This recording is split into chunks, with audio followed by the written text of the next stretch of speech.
Hi, this is Mr. K's, and this is 27.4a. 27.4a. We're going to talk about the British taking a bite out of India today in their form of imperialism. The British held firm control of India since 1858. Since 1858. In the British East India Company, you know that well, they are providers of tea for the American colonies. The British East India Company was led by Sir Robert Clive, S-I-R is the title, Sir Robert Clive, C-L-I-V-E. He was able to establish a trade network in India, right along the coast. Now, India had a lot of people.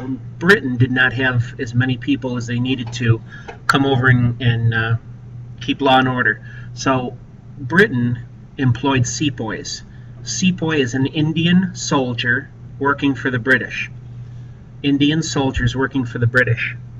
India itself was so wealthy as far as raw materials go that it was called the jewel in the crown. The jewel in the crown. India becomes the most valuable of all colonies. India becomes the most valuable of all Britain's colonies. The British forbade India from manufacturing. They forbade India from manufacturing. To forbid means to say you can't do it. So what was India? India was a place where they grew cash crops.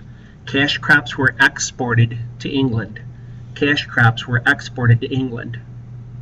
So it was a pretty good gig for the British. They got raw materials and cheap labor off of the Indians, and then they were able to make finished goods and sell them back to them. Rail lines brought modern economy and unity to connected regions. Rail lines brought modern economy and unity to connected regions.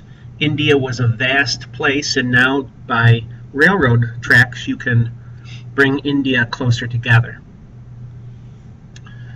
And then finally, racist attitudes threatened traditional Indian life.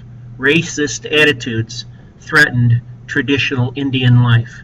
The whites believed that the people of color were inferior. And I'm going to show you an example here. Here's a picture of a British officer relaxing. He has at least 2 servants, and he pays them just pennies a day, and they're glad to get the work. One has got a fan to keep him cool, and the other one is giving him a pedicure. So this British officer is able to live quite nicely over in India. If you were of the rank of sergeant or higher than sergeant, you could bring your family over to India and live like a king on a soldier's salary. Well, we're going to talk about Indian rebellion the next time we meet. This is Mr. K's 27.4a. 27.4a. See you down the road.